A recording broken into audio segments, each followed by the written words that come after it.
Olá, muito boa noite para todo mundo. Pelos espigões das serras, nos divisores de águas e de terras e nos confins do sertão, a tarde morredeira vai espichando a sombra das aroeiras, gameleiras e paineiras, enquanto a comitiva estradeira do Terra Viva DBA na TV vai se apetrechando aqui na televisão para começar mais uma função novidadeira, fazendo então a anunciação da nossa prosa brideira do dia.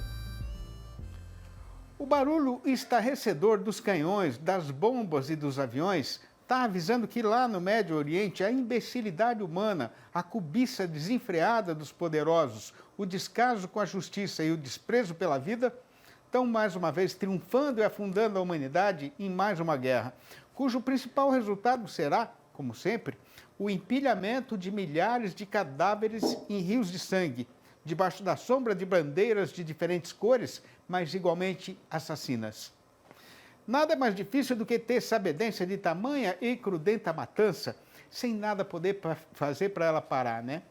Mas independentemente da nossa impotência, o mundo vai continuar girando e a gente precisa saber o que fazer para poder continuar lidando e vivendo nele, né? Pois então, a primeira conclusão a respeito das consequências desta desgraça é que ela vai prejudicar bastante os companheiros e companheiras produtores brasileiros. A fumaça das primeiras explosões ainda nem tinha se dissipado lá no Irã e o preço dos fertilizantes já estava disparado no rumo de morro acima. Isso porque o país persa é o terceiro maior exportador mundial de adubos à base de ureia e um dos principais fornecedores deste insumo ao Brasil. Na mesma hora, o petróleo, que está na base de quase tudo que a gente faz no campo e na cidade, também emparelhou e pegou o mesmo trieiro. Na outra mão de direção desta estrada, a exportação de vários produtos da nossa agropecuária já está sendo atrapalhada pela extraordinária falta de segurança nas rotas de transporte usadas daqui para lá e de lá para cá. No caso das carnes de frango e de boi, alguns dos mais importantes fregueses do Brasil são lá daquela região ou de perto dela, né? Como os Emirados Árabes Unidos, o Egito, a Arábia Saudita, a Líbia e o próprio Irã, este por vias indiretas, né? Conforme já é do conhecimento geral, por causa desta mesma inquerência atual, o governo iraniano já estava debaixo de um forte bloqueio econômico internacional decretado pelos Estados Unidos. Foi por este motivo que, em 2024, os Emirados Árabes Unidos, um país pequeno, com pouco mais de 10 milhões de habitantes, se tornou nada menos que o segundo maior importador de carne bovina do Brasil, tendo comprado naquele ano 84.130 toneladas, sendo que no ano retrasado o país tinha arrematado um terço dessa quantidade. E o que todo mundo viu foi que essa mercadoria foi praticamente toda repassada para o Irã, né? É verdade que agora, no 25, o apetite deles diminuiu, mas para as exportações brasileiras em geral é absolutamente fundamental manter abertas as porteiras dos Emirados e de todos os países da região. Mas muito mais do que só isso, o que a gente quer profundamente é que essa matança pare imediatamente. Comprar boi no sertão é serviço que carece de ciência e paciência, e se o peão não tem a perfeita sabedência de como proceder na negociação, o melhor é consultar um especialista. E tendo isso em vista, para este e para outros tipos de precisão, a gente criou e apresenta agora, em parceria com a Scott Consultoria, esta nossa sessão chamada Conversa com o Analista. Olá, meu nome é Alcides Torres, eu sou analista de mercado da Scott Consultoria e estamos aqui para mais uma conversa com o analista. E a pergunta que nós recebemos é a seguinte, uma boa pergunta. Com a recuperação do preço do bezerro, o que vale mais a pena? Segurar as novilhas para formar vaca de cria ou engordar as novilhas e já vender para o abate? Boa pergunta. E a resposta, digamos assim, depende do perfil do produtor, não é mesmo? Se o meu perfil é de recriador, então eu vou comprar novilha e vou engordar e vou vender ela para o mercado do boi gordo. Se o meu perfil é de criador ou do ciclo completo, aí então eu pego essa novilha e penso nela para a produção de bezerro, tá? Então é investimento. Agora, é claro que essa pergunta não foi feita em função do perfil de cada produtor, ela foi feita em função do momento do ciclo pecuário que a gente está, tá? Agora, pensando só do ponto de vista econômico, a gente está com preços bons agora no mercado do boi gordo, relativamente bons. A gente vem aí de 9, 10 meses de abate intenso de fêmeas e o mercado já virou, né, gente? A gente já tem os preços dos bovinos de reposição se recuperando. Então, vale a pena, né, a gente segurar a novilha para ela virar uma vaca, né, entrar no sistema de reprodução. Só que a gente precisa pensar que isso leva 1 ano e meio a 2 anos para esse ciclo estar completo. Então, dependendo da análise que o pecuarista está fazendo e dependendo do perfil dele, ele vai ter que esperar aí 2 anos para obter o resultado de segurar a vaca. Agora, a expectativa do mercado é que daqui para frente, 2026, 2027, a gente tenha mercado comprador de bezerro, justamente porque a gente abateu muita vaca, muitas fêmeas, né? Não só vacas e novilhas, ao longo aí dos últimos anos. Esse abate começou em 2023, esteve intenso em 2024 e ainda no primeiro trimestre de 2025 o abate foi fenomenal. A partir de abril, maio desse ano é que o abate diminuiu, tá? Então a gente deve estar caminhando agora para um ciclo de alta de preços. Respondi a pergunta. Então, se você tem perfil para ser um criador e não gosta de correr risco, está no ciclo completo, invista que bezerro vai valer dinheiro lá para frente. E se você é aflito ou você tem um perfil de invernista, né, não quer correr risco adiante, já compre essa novilha e a termine para abate. Aliás, esse é só um dos fatores, tá? Tem muita coisa que pode ser considerado para responder essa pergunta. É isso aí, meu nome é Alcides Torres, eu sou engenheiro agrônomo e analista de mercado da Scott Consultoria e até breve. Do tempo que foi destinado pelo pessoal da televisão para esta nossa falação, a primeira terça parte já foi usada na recitação das notícias até agora apresentadas, sendo então a hora recomendada para fazer aqui uma parada ligeira, mas sem demorar nada para voltar. Aguarde. Impresso ou digital? Se você quer o melhor conteúdo para a pecuária, fique com os dois. Tenha sempre seus exemplares da DBO à disposição, no escritório, na caminhonete ou ao alcance de seus colaboradores na fazenda.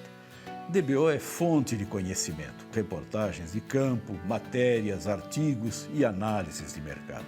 Entre lá na nossa loja no portal DBO e faça sua assinatura impressa e digital ou só digital. Com o tempo cumprindo novamente o seu roteiro costumeiro de querer apostar a corrida com o cavalo-rei dos parelheiros para ver quem é o mais ligeiro, o mês de junho agora já está entrado e andado no seu trecho derradeiro e conforme os dias vão passando, mais vai aumentando a preocupação dos companheiros e companheiras produtores de leite brasileiros a respeito do rumo que o carretão está pegando no eito.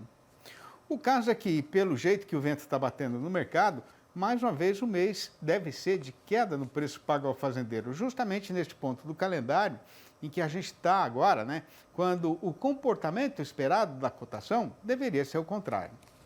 Aí, para adquirir perfeito entendimento dos motivos desta situação, a gente pediu novamente a ajuda do engenheiro agrônomo Walter Galan, diretor técnico do Milk Point Venture, que vai prosear com os amigos e amigas pecuaristas do Brasil inteiro, falando ao vivo pelo computador, diretamente de Piracicaba, aqui no interior paulista. Boa noite, Walter. Mais uma vez, é uma grande satisfação para a gente ter a sua participação aqui no nosso programa. Muito obrigado e seja muito bem-vindo, como sempre, aqui no nosso arranchamento eletrônico e internetico. Boa noite, Sidney. Boa noite a todos. Prazer estar aqui novamente com vocês. Muito obrigado. Ô, Walter, pelo que a gente já tem de informação a respeito do movimento no setor leiteiro brasileiro agora em junho, o que é que deve acontecer com o preço pago ao produtor na hora de fechar a conta desse mês, hein? Na média Brasil, né, a gente falando o leite de maio, que vai ser pago agora em junho, a gente deve ter uma queda aí mais ou menos de 10 centavos, Sidney, que é uma surpresa dado o momento do ano que a gente está, né? Que o preço está na descida da ribanceira, se o normal para essa época, né, Walter, seria ele ir para o lado contrário, subir, né? Nós estamos com um desbalanço entre oferta e demanda. Que bicho é isso, né? Nós estamos com uma produção 4,5%, 5% maior do que foi no ano passado, com importações muito parecidas, ou seja, a gente tem mais ou menos 4,5% a mais de leite do que no ano passado, mas a gente tem uma demanda que aparentemente é menor do que no ano passado, aí uns 3, 4% menor. Então, estamos consumindo menos leite do que no ano passado e temos mais leite para consumir, porque a gente tem mais produção de leite. Isso está trazendo esse desbalanço e está forçando as cotações para baixo. A gente já tem algum dado mais atual assim sobre o recebimento de leite na indústria? O primeiro trimestre, Sidney, janeiro, fevereiro e março, ele teve 4,5% acima do que foi no ano passado, né? Janeiro, fevereiro e março. Abril e maio, a gente não tem o dado oficial ainda do IBGE, mas a gente aqui no Milk Point Mercado fazemos um levantamento junto a algumas indústrias, está mais ou menos na base de 4,5% a 5% a mais do que no ano passado. Então devemos continuar aí até maio com os 4,5%, 5% a mais de leite em relação ao mesmo período do ano passado, né? Como é que foi a evolução recente dos custos de produção do fazendeiro brasileiro produtor de leite, hein, Walter? Se a gente olhar nesse primeiro semestre, né, janeiro a junho praticamente, né, olhando os dois principais itens de custo, né, milho e soja, o milho teve 18% mais caro e a soja 3% mais barata. Se a gente olhar o segundo semestre, né, olhando já para frente, nas cotações de hoje, os dois tendem a estar aí 1,5% mais baixo. Então, o milho apertou um pouco o cinto do produtor nesse primeiro semestre, mas tende a afrouxar no segundo, e a soja tende também a dar um cenário um pouco melhor para o produtor no segundo semestre. Segundo a Embrapa, Sidney, no acumulado 2025, os custos subiram 3,7% até maio, e em 12 meses 9,4%, quase 10% de subida no custo de produção de leite. É bastante coisa, né, Walter? Agora, o que é que deve acontecer com a produção de leite nesse prazinho mais curtinho, que está bem aqui na frente da gente, em função disso tudo que você falou? A gente deve continuar com esse crescimento em relação ao ano passado, lá no sul do país, né? Rio Grande do Sul, Santa Catarina, sul do Paraná. A gente já está com a produção subindo, né? Uma recuperação sazonal da produção. Minas aqui e Goiás, estamos com a produção no fundo do poço, né?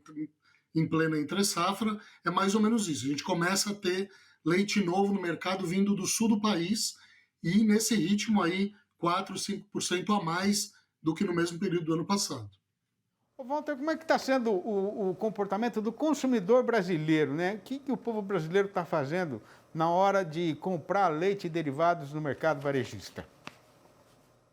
A demanda no varejo, né, ela está patinando um pouco, né? Se a gente olhar os preços, leite UHT, queijo mussarela, os próprios leites em pó, eles estão mais caros do que no ano passado, né? A mussarela 13%, 14% mais cara.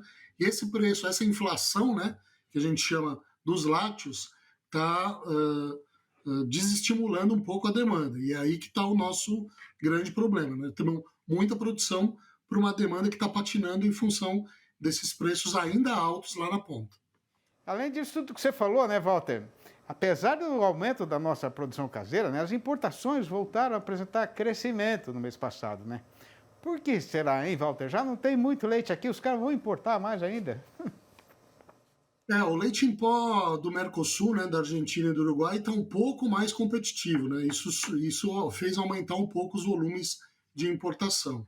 Mas o cenário é de importações um pouco menores a partir agora, desse momento até o final do ano, em relação ao ano passado, né?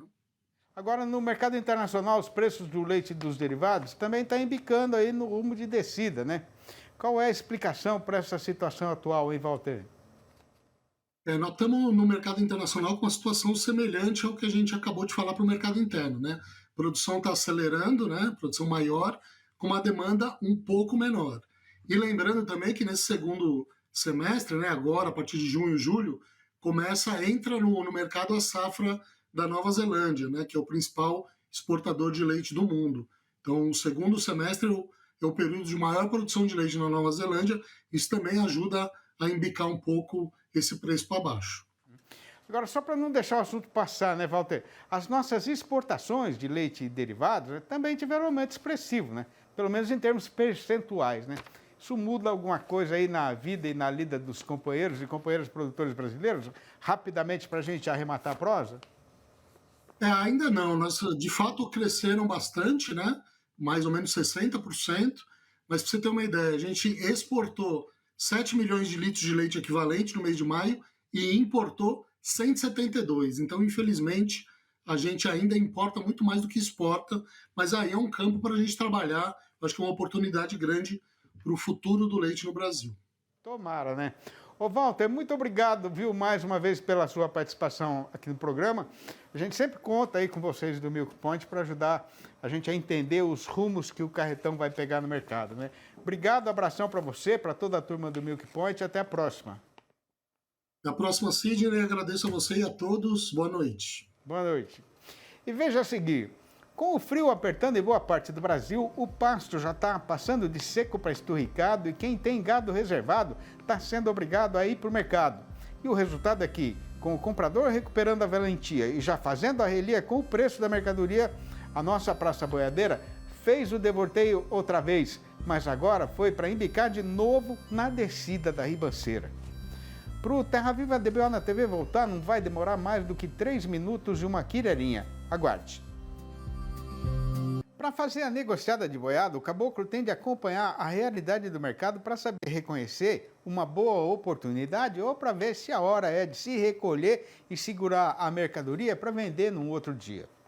Para ajudar o companheiro boiadeiro a tomar essa decisão, a gente faz agora a apresentação do noticiário e do nosso comentário a respeito do boi gordo e da evolução da sua cotação.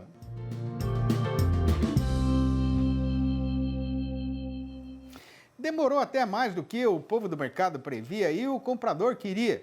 Mas o que tem para ser contado é que, com o frio apertando e o pasto já passando de seco para esturricado, quem ainda tem boiada reservada está sendo obrigado a vender para aliviar as invernadas.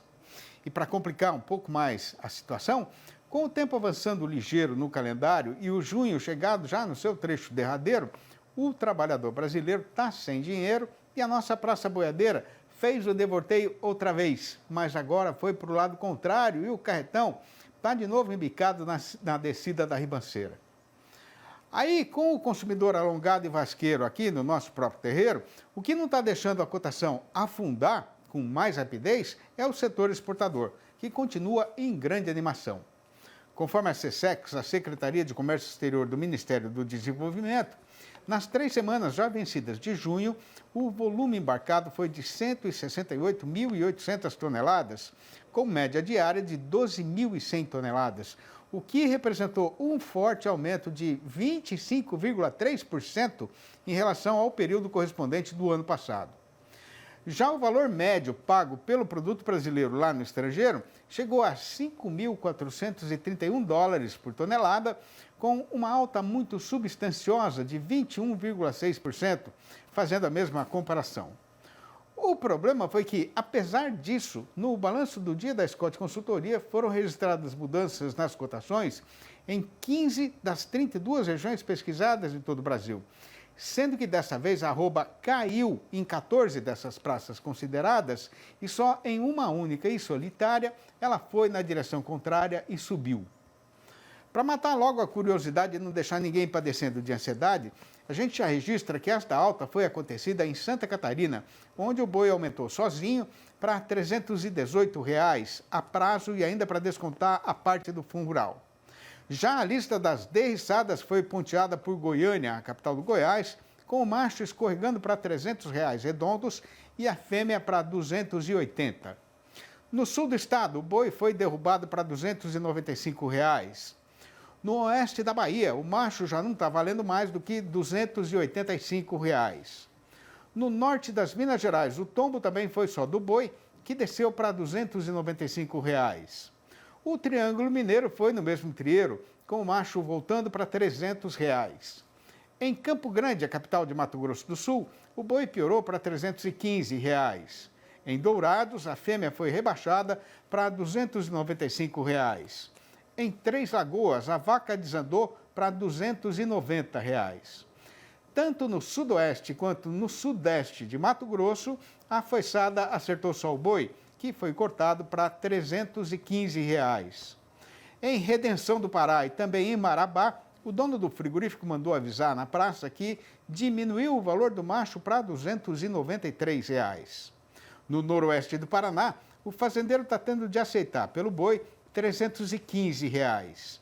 E no oeste do Rio Grande do Sul, a vaca retrocedeu para R$ 10,20 o quilo vivo, o que dá R$ 306 por arroba. Aqui no estado de São Paulo, o caso foi de estabilidade em Barretos e também em Araçatuba, com o macho ficando parado no valor de R$ 315. O seu Agenor foi meu primeiro professor na escola da Fazenda Roncador e eu tenho perfeita lembrança do rigor que ele tinha no trato com as crianças enquanto ensinava matemáticas e aritméticas. Mas assim que batia o sino avisando da hora do recreio, ele também virava um menino e alegremente vinha chutar a bola no meio da gente.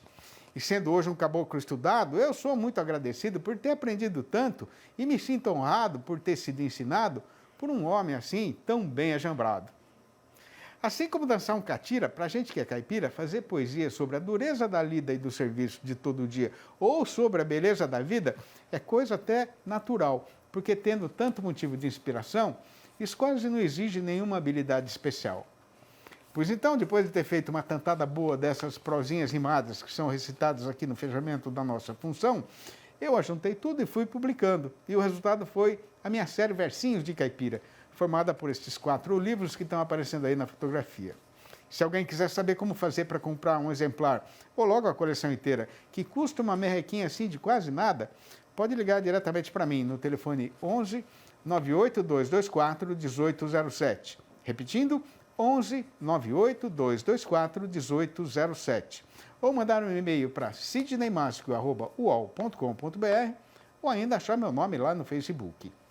E depois de cumprir com responsabilidade e firmeza a nossa obrigação de peneirar as notícias para tirar as falsidades e contar só o que a gente tem certeza de que é verdade, a comitiva faz aqui a despedida dos companheiros e companheiras boiadeiros do Brasil inteiro, deixando prometida a volta do Terra Viva DBO na TV para amanhã, às 6h30 da manhã e às 7h25 da noite.